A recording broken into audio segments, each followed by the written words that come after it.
terdiri dari berbagai macam subjek sejarah, ekonomi, geografi, sosiologi, dan antropologi. Konsep pembelajaran terpadu dalam IPS, pendidikan IPS menekankan pada pengetahuan tentang bangsanya, semangat kebangsaan, patriotisme, serta aktivitas masyarakat di bidang ekonomi dalam ruang atau space wilayah NKRI. Baik, untuk materi selanjutnya yaitu manfaat dan tujuan dari pembelajaran. Pelajaran IPS memiliki peran yang signifikan dalam membentuk dan meningkatkan sumber daya manusia.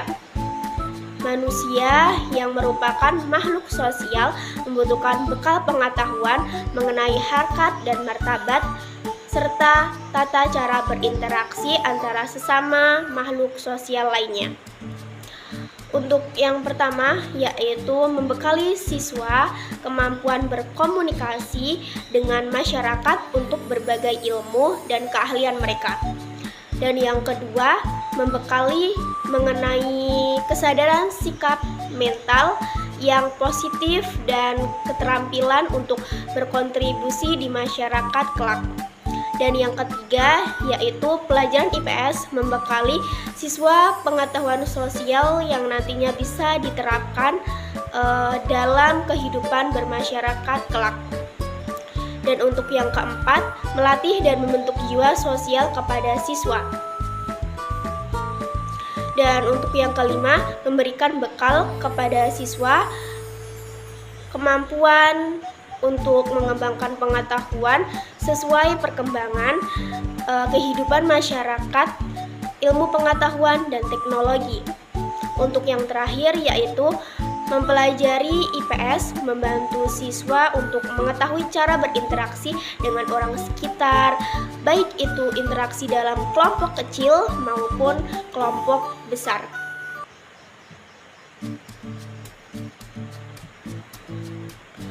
Untuk selanjutnya yaitu karakteristik pembelajaran IPS terpadu. Untuk yang pertama yaitu berpusat pada anak. Dan untuk yang kedua yaitu memberikan pengalaman langsung pada anak. Dan yang ketiga yaitu pemisah antara bidang studi tidak begitu jelas. Dan yang keempat yaitu menyajikan konsep dan berbagai bidang studi dalam suatu proses pembelajaran dan sebagainya. Di sini saya akan melanjutkan materi pembahasan mengenai tentang model-model pembelajaran IPS terpadu. Dalam model-model pembelajaran IPS terpadu terdapat 11 model, yaitu yang pertama, model reasoning and problem solving. Yang kedua, model inquiry training. Yang ketiga, model problem based instruction. Yang keempat, model pembelajaran perubahan konseptual. Yang kelima, model group investigation.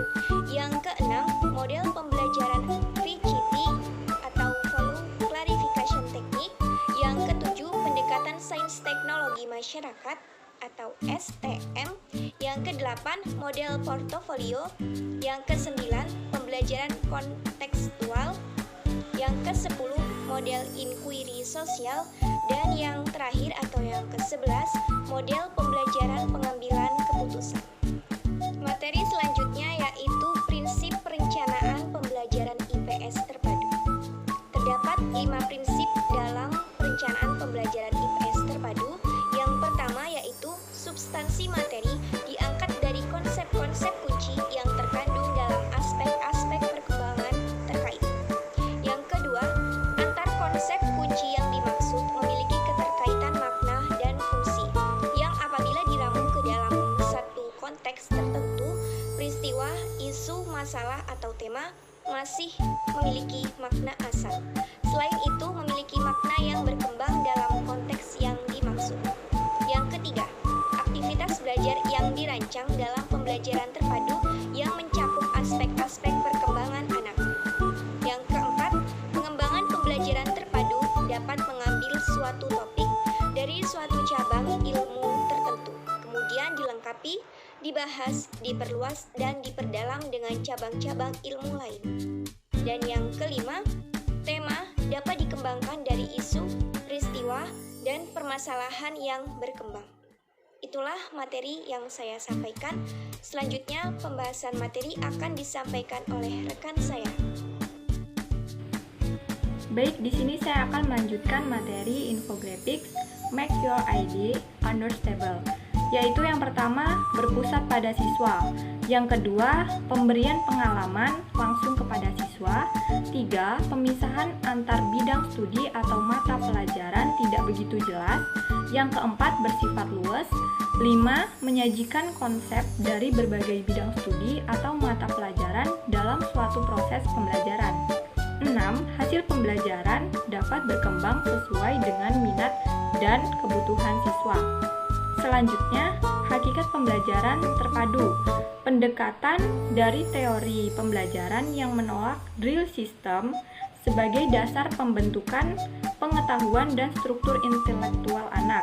Secara umum, pembelajaran terpadu pada prinsipnya terfokus pada perkembangan kemampuan siswa secara optimal dan oleh karena itu dibutuhkan peran aktif siswa dalam proses pembelajaran.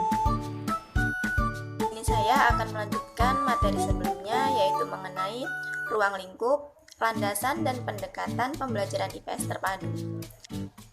Nah, untuk yang pertama yaitu ruang lingkup pembelajaran IPS terpadu. Ruang lingkup pembelajaran IPS terpadu ini meliputi substansi materi ilmu-ilmu sosial yang bersentuhan dengan masyarakat dan gejala, masalah, atau peristiwa sosial tentang kehidupan masyarakat. Kedua lingkup pengajaran IPS ini harus diajarkan secara terpadu karena pengajaran IPS tidak hanya menyajikan materi-materi yang akan memenuhi ingatan peserta didik, tetapi juga untuk memenuhi kebutuhan sendiri sesuai dengan kebutuhan tuntutan di masyarakat. Nah, untuk selanjutnya yaitu landasan pembelajaran IPS terpadu.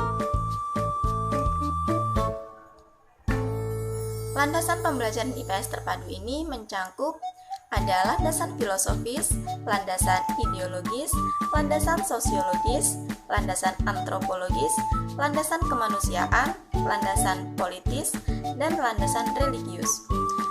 Selanjutnya yaitu pendekatan pembelajaran IPS terpadu.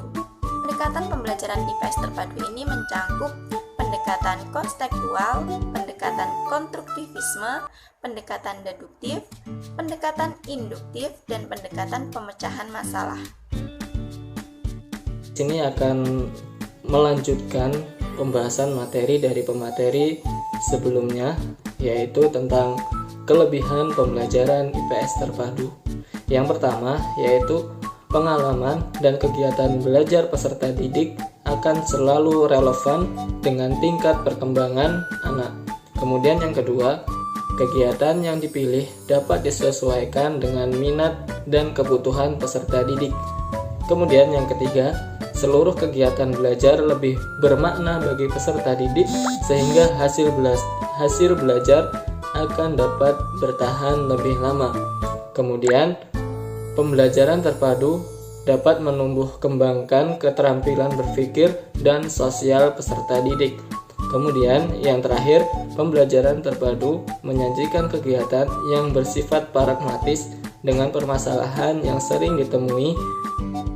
Kekurangan pembelajaran IPS terpadu. Aspek guru dituntut untuk selalu menggali informasi tentang materi yang akan diajarkan, agar bahan ajar tidak terfokus pada kajian tertentu saja.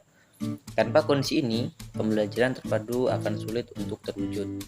Aspek peserta didik.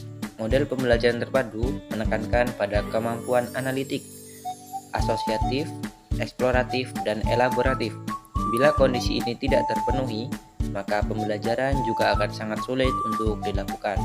Aspek sarana dan prasarana. Bila sarana ini tidak terpenuhi, maka penerapan pembelajaran terpadu akan sangat sulit atau akan terhambat. Aspek kurikulum. Kurikulum harus luas, berorientasi pada pencapaian ketuntasan pemahaman, bukan pada pencapaian target penyampaian materi. Suasana pembelajaran. Pembelajaran terpadu berkecenderungan mengutamakan salah satu bidang kajian dan tenggelam pada bidang kajian yang lain.